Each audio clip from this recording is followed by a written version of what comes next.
दोस्तों बहुत बहुत स्वागत है आप सभी का हमारे इस YouTube चैनल में। दोस्तों इस चैनल पर अब तक के सबसे बड़ी खबरों की अपडेट्स आपको मिलती हैं, इसलिए आप रेड बटन दबाकर आप चैनल को सब्सक्राइब कर लें और बेल आइकन को भी जरूर प्रेस कर दें, जिससे कि आपसे किसी भी तरह की न्यूज़ मिस ना हो। तो दोस्तों बढ़ते हैं आज की पहली बड़ी खबर की ओर। जी हाँ दोस्तों, आज की पहली बड़ी खबर है कि झूठ बोलकर लोगों को भ्रमित कर रहे हैं पीएम मोदी। जी हाँ दोस्तों, मार्क्सवादी कम्युनिस्ट पार्टी माकपा के प्रदेश सचिव कोडियेरी बालकृष्णन ने प्रधानमंत्री नरेंद्र मोदी पर झूठ बोलकर लोगों को गुमराह करने का आरोप लगाया है।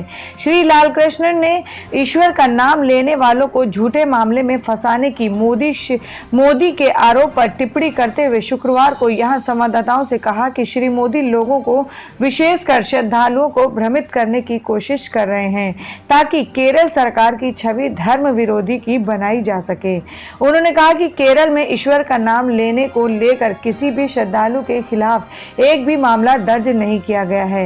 उन्होंने कहा कि सिर्फ उन्हीं लोगों के खिलाफ कानून प्रक्रिया शुरू की गई है जिन्होंने सबरीमाला मुद्दे को लेकर उत्पात मचाया था। उन्होंने सवाल किया कि खुद को चौकीदार कहने वाले श्री मोदी गत 12 वर्षों से सो रहे थे जब महिलाओं के सबरीमाला मंदिर में प्रवेश का मामला उच्चतम न्यायालय में चल रहा था।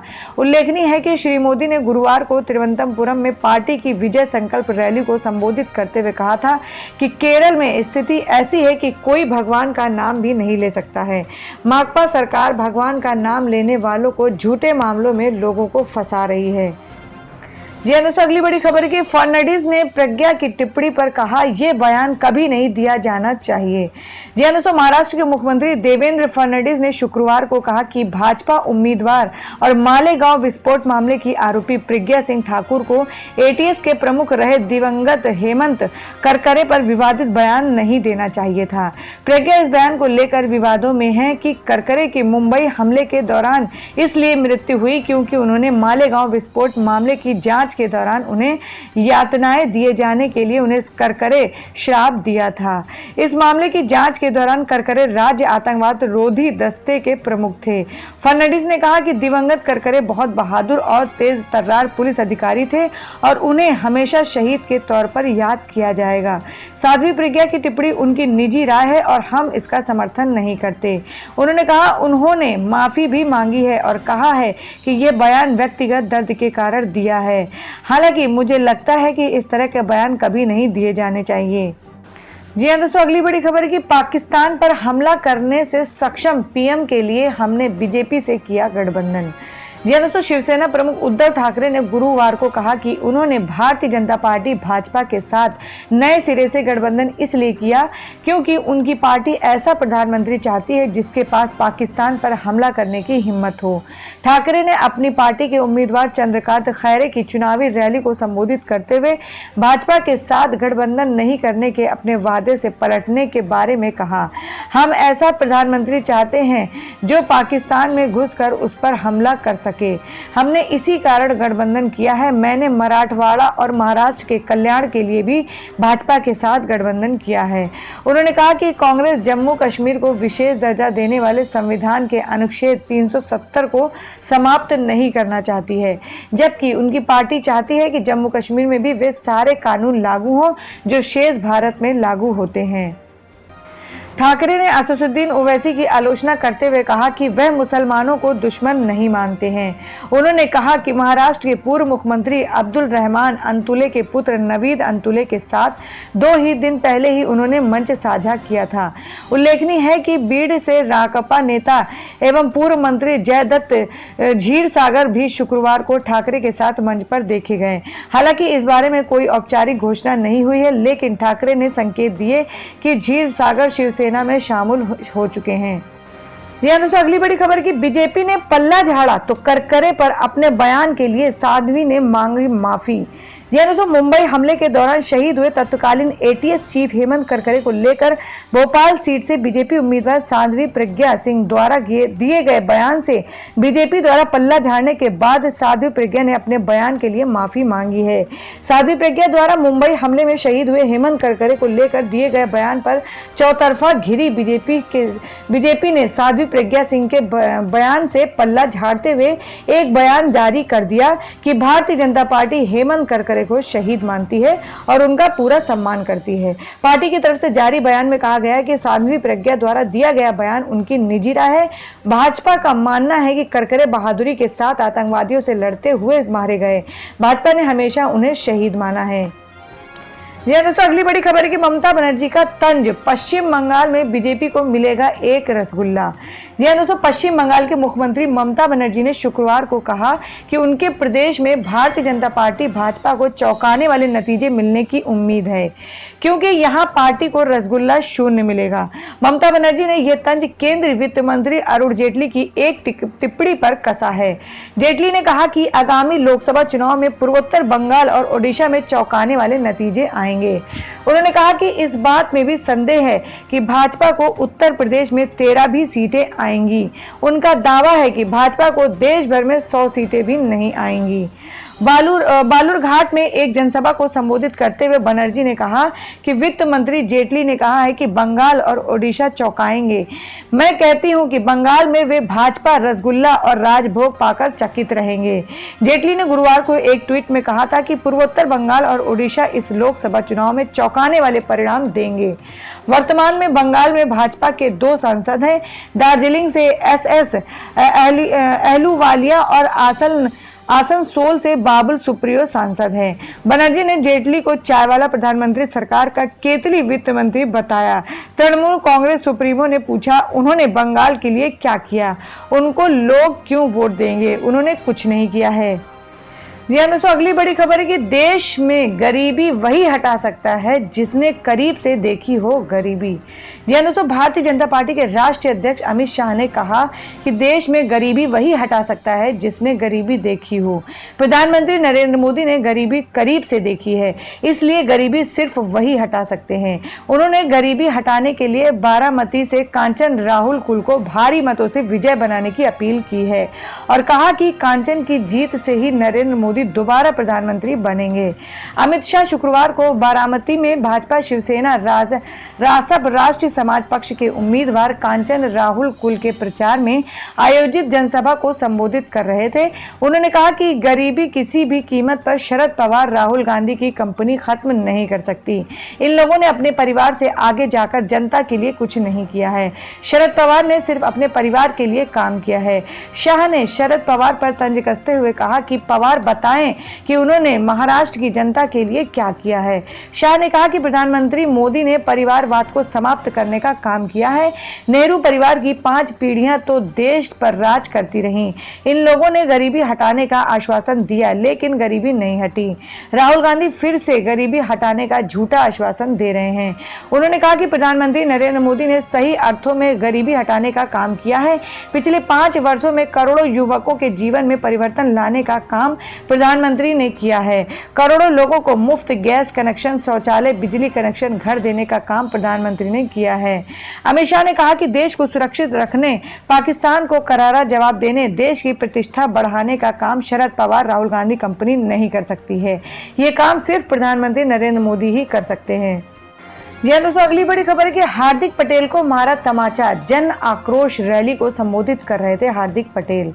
जी हाँ दोस्तों, कांग्रेस में हाल में शामिल हुए पाटीदार आरक्षण आंदोलन समिति पास के पूर्व नेता हार्दिक पटेल को आज उनके गृह राज्य गुजरात में एक चुनावी सभा में मंच पर संबोधन के दौरान ही एक व्यक्ति ने तमाचा जड़ दिया। सफेद कुर्ता पजामा और कांग्रेस के निशान वाली पट्टी कंधे पर रख हार्दिक सुरेंद्रनगर जिले के वड़वाड़ तालुका के बड़दाना गांव में आयोजित कांग्रेस की जन आक्रोश रैली को संबोधित कर रहे थे। हार्दिक ने अपना संबोधन शुरू ही किया था कि दाढ़ी वाले एक व्यक्ति ने अचानक मंच पर आकर उन्हें तमाचा जड़ दिया। वह पाटीदार आंदोलन के दौरान मारे गए 14 युवकों की हत्या के लिए हार्दिक को जिम्मेदार ठहराते हुए कांग्रेस के साथ उनके जुड़ने के विरोध में चिल्लाने लगा। अचानक पड़े तमाचे से हक्का बक्का रह गए हार्दिक के समर्थकों ने उस व्यक्ति को पकड़कर उसकी भी पिटाई कर दी और कपड़े फाड़ डाले। पुलिस ने उसे किसी तरह बचाया और अपने साथ ले गई। उसे अस्पताल में भर्ती कराया गया है। इस घटना का वीडियो भी वायरल हो गया है। हमलावर की पहचान मेहसाणा जिले के कड़ी तालुका के जासलपुर का रहने वाला है तथा उसका नाम तरुण गज्जर है। पुलिस ने बताया कि उसने अपने बयान में बताया कि आरक्षण आंदोलन के दौरान हिंसा के चलते उसे अपनी गर्भवती पत्नी और बच्चे के इलाज में काफी परेशानी हुई थी।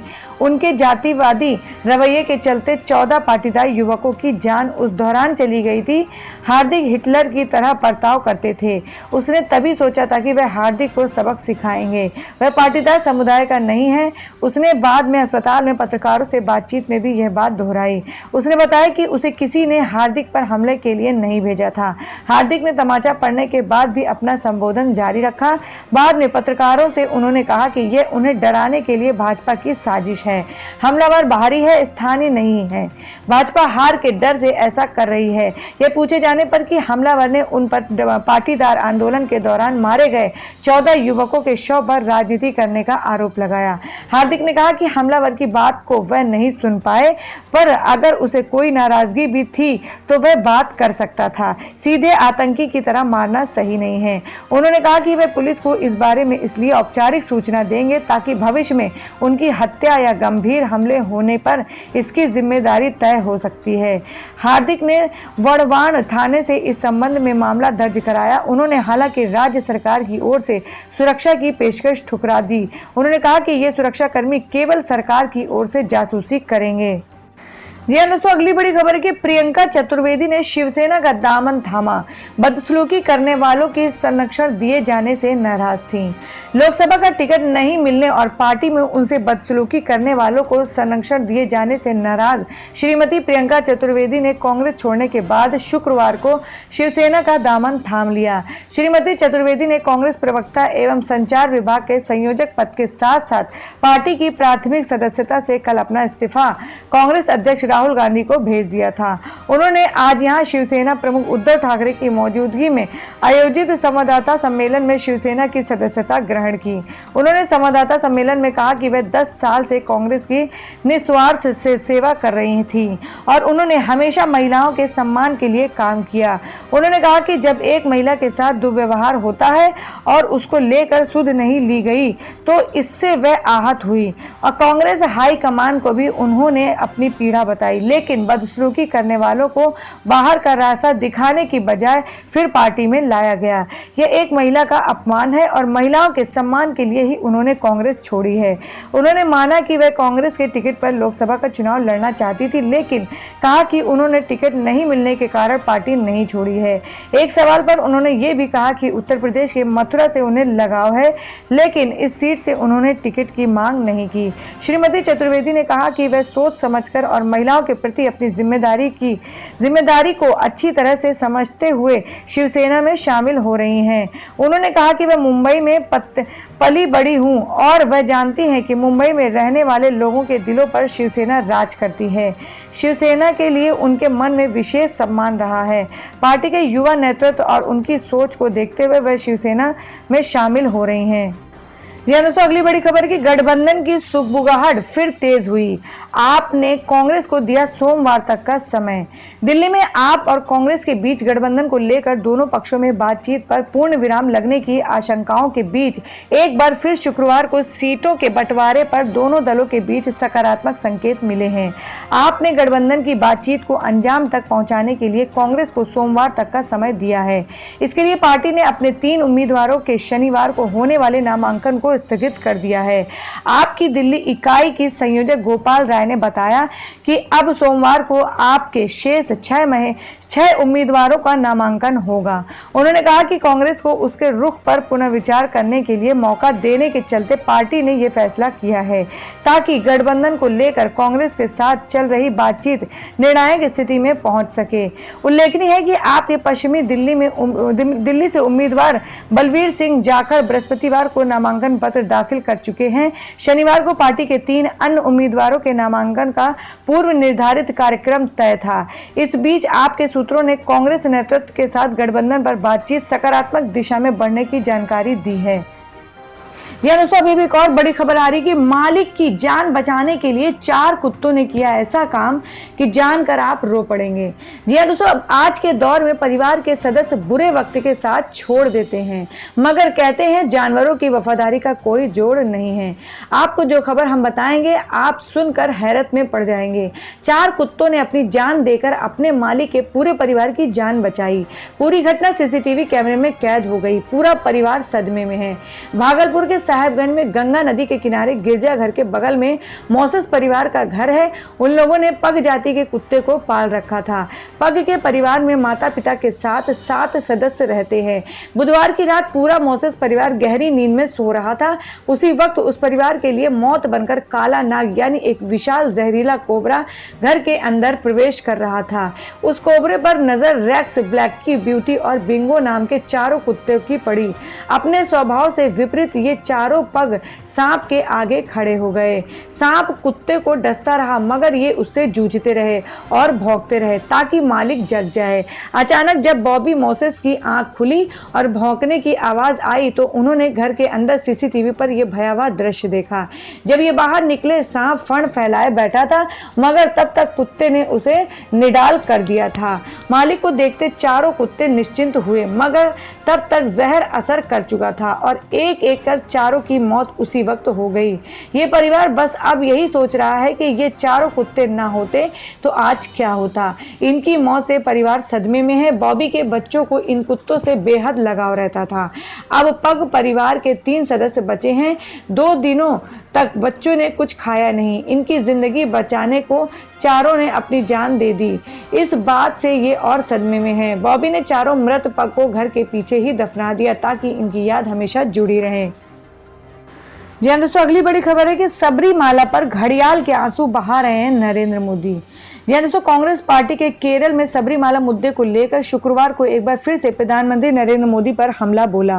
कांग्रेस ने कहा कि वह मोदी फिर से इस मुद्दे पर घड़ियाल के आंसू बहा रहे हैं। विपक्ष के नेता रमेश चेन्नीतला ने पूछा कि यदि वे सच में श्रद्धालुओं की भावना एवं उनकी परंपराओं को बचाने के लिए ईमानदार थे तो उच्चतम न्यायालय के 28 सितंबर 2018 के फैसले के बाद भारतीय जनता पार्टी भाजपा की अगुवाई वाली राष्ट्रीय जनतांत्रिक गठबंधन राजग सरकार ने क्यों नहीं कानून बनाया या अध्यादेश जारी किया। उच्चतम न्यायालय ने इस फैसले से सबरीमाला मंदिर में महिलाओं को प्रवेश की मंजूरी दी थी। इसके बाद मार्क्सवादी कम्युनिस्ट पार्टी माकपा की अगुवाई वाली एलडीएफ सरकार ने उच्चतम न्यायालय के फैसले को मानने की संवैधानिक बाध्यता का हवाला देते हुए उस पर अमल किया था। तो दोस्तों, इसी तरह से खबरों से संबंधित सवालों के लिए हमें कमेंट करके जरूर बताएं और अपने राज्य और अपने शहर का नाम कमेंट बॉक्स में जरूर लिखें। और अब की आप प्रधानमंत्री के रूप में किसे देखना पसंद करते हैं उसे भी कमेंट बॉक्स में जरूर लिखें। और अगर आपने हमारे चैनल को सब्सक्राइब नहीं किया है तो रेड बटन दबाकर हमारे चैनल को सब्सक्राइब कर ले और बेल आइकन को भी जरूर दबा दें जिससे कि आपसे किसी भी तरह की न्यूज मिस ना हो।